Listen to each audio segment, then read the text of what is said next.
Hello, and welcome back to another Chris McPherson Show, Cricket Daily, for the 10th of February. And there's plenty of World Cup action to unpack. 3 games in the rear view mirror as the competition kicks along into another day. 3 games to preview and look ahead to, plus some breaking news in regards to the ongoing future of one team in the tournament and some ramifications for another as the tournament proceeds. So let's start with Italy up against Scotland, and Italy's T20 World Cup debut, it's fair to say, was a baptism by fire. The lowest ranked team in the competition found it tough coming up against Scotland as Scotland hammered 207 for 4 and then strangled the chase to win by 73 runs at Eden Gardens.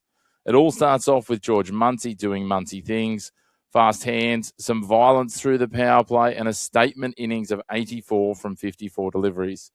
He and Michael Jones put on 126 for the first wicket, and that partnership absolutely laid the platform for Scotland's win here. Italy did manage a mini pullback, a couple of wickets in a hurry. Finish was ruthless.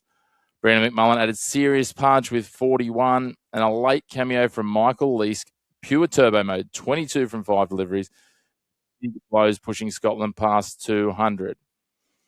270 is significant too. It's now the highest team total by an associate nation at the T20 World Cup. But for the chase, Italy were also hit with a huge setback. Captain Wayne Madsen, who'd suffered a shoulder dislocation early in the field, couldn't bat, meaning they were down a batsman. Brutal timing, and it left a big stability hole in their lineup. Italy's best glimpses came through the Menenti brothers, Ben Menenti cracking a rapid 52, and for a stretch they gave Italy a genuine glimmer alongside his brother Harry. But once both brothers fell within 11 deliveries, the chase collapsed, and it became Leask's game. He packed up the late hitting with an absolute ripping show with the ball, 4 for 17, including a wicket first ball of the innings, and the pressure never let up from there. Scotland start their campaign with a bang now, 2 points, a monster net run rate boost, and Italy get the hard lesson and an injury to their captain to manage, which is just going to add some salt to the wounds. Next up, Zimbabwe took on Oman, and Zimbabwe were back with a bang at the World Cup. It was a statement straight up. An 8-wicket win, chasing down 103 with plenty of time to spare in Colombo. The match was basically a pace clinic from Zimbabwe's tall, fast bowling trio, Blessing Muzarabani, Richard Ngarava, and Brad Evans. They absolutely had Oman rattled. Taking 9 of the 10 wickets, a massive marker, their quicks controlled the game from ball 1.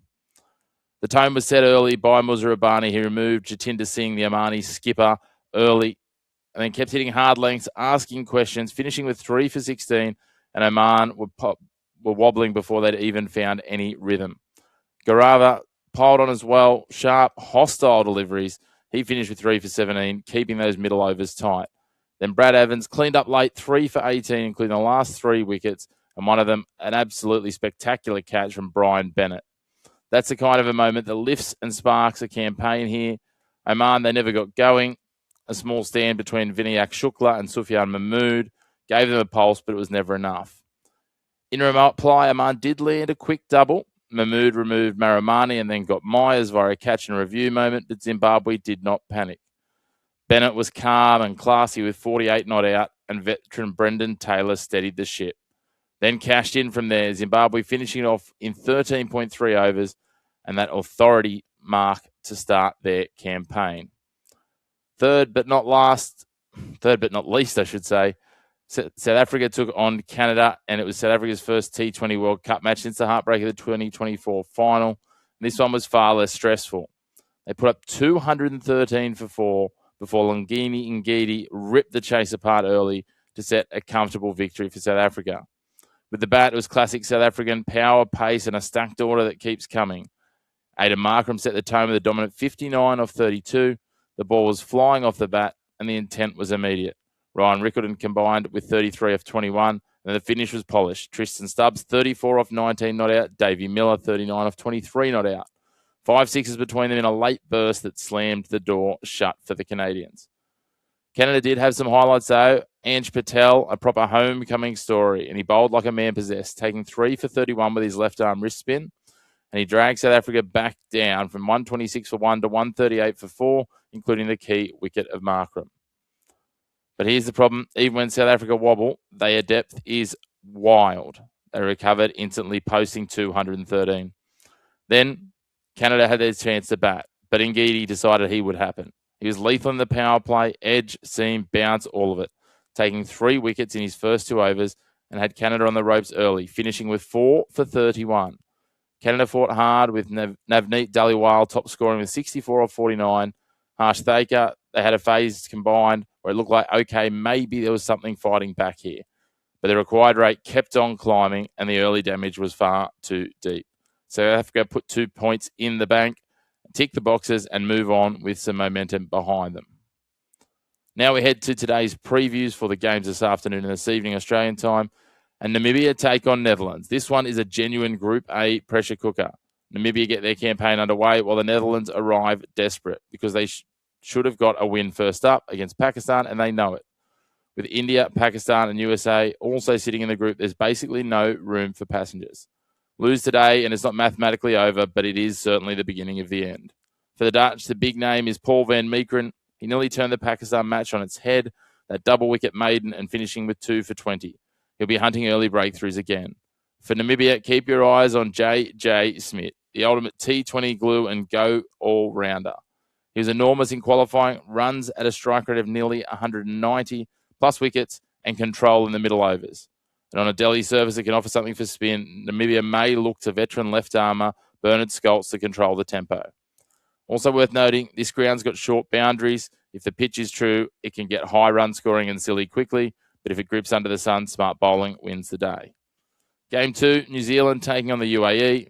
It's an unfamiliar opponent for the Kiwis, and that's what makes this dangerous. On paper, sure, New Zealand should handle business, but UAE are certainly the team that can punish a sleepwalking start. New Zealand know that firsthand. They've been beaten by the UAE previously, and UAE players are battle-hardened through the IL T20 now. They've got power at the top with skipper Mohammad Wasim, who's basically a 6-hitting machine. And then they've got options too. Alishan Sharaf, who can float and explode. And they've got specialist skills like left-arm spinner Haider Ali and the Yorkers of Jadid Sadiq. For New Zealand, a key watch is Rachin Ravindra. Rough start, a golden duck last game, and an expensive over, but he's too good to stay quiet for too long. Team-wise, New Zealand's balance will depend on Bracewell's fitness and his calf. If he's out, you'll likely see Jimmy Neesham again, and keep an eye on Finn Allen. Cleared to bat, but that shoulder might limit his throwing in the field. Chennai conditions will expect some early bounce, then a bit of grip for the slower bowlers. If UAE can keep it close through the middle overs, they do have a puncher's chance. Last but not least, Pakistan versus the USA, and this one has upset energy written all over it. Pakistan survived a thriller against the Netherlands, and it exposed that familiar issue. When pressure hits, their middle order can wobble badly. Babar Azam is still searching for form, and Pakistan already feel like every group match could be a knockout for them.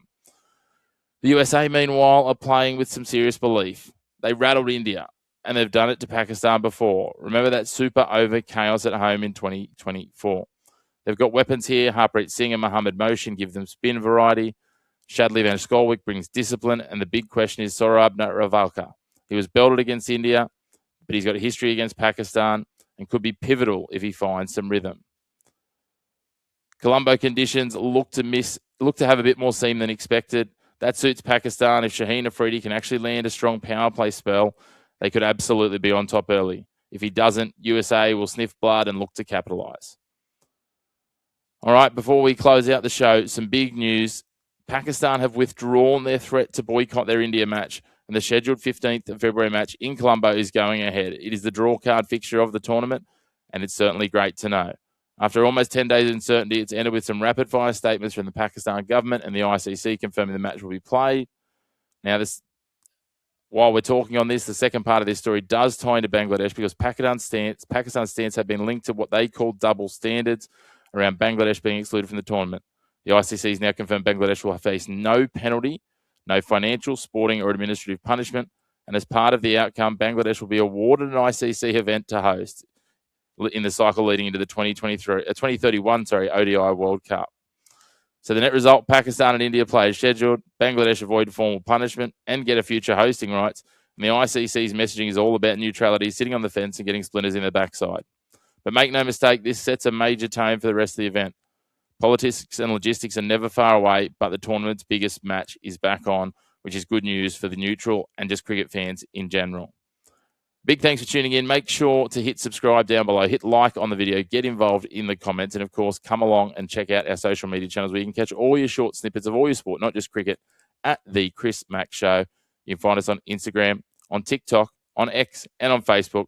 We look forward to bringing you much more cricket content and plenty more sports very soon on your home of the Black and White of Sports. No grey opinions here.